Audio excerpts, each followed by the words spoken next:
Augustine asks Evodius if he can summon up something that is common to all who reason and think. He says he can think of a number of examples, but decides to go with the example of number.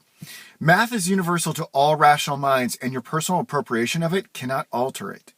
Your math is not different from my math unless one of us has made an error.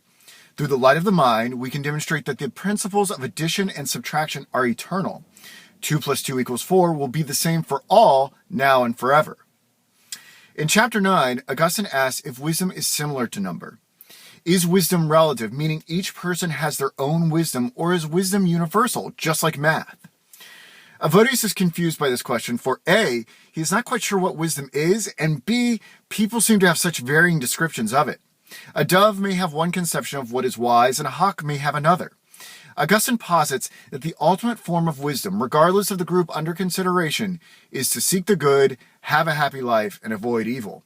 The person in error, or the unwise person, would be like the bad mathematician. Seeking happiness yet cultivating misery would be akin to saying 2 plus 2 equals 5.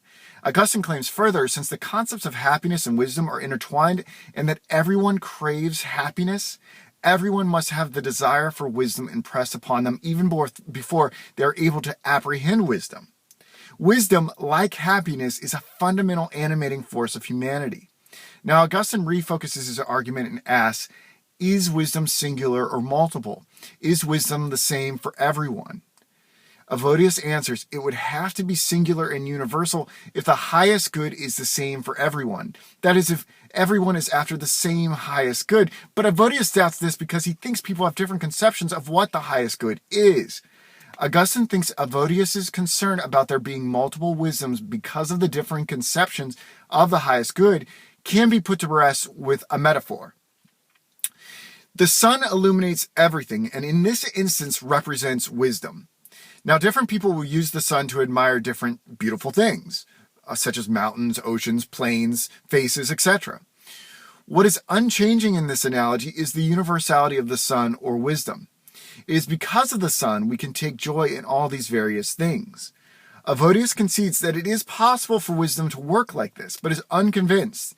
There could be a wisdom held in common between the mathematician, the beauty queen, the beekeeper, the yoga teacher, and the painter. Augustine just needs to convince him of it.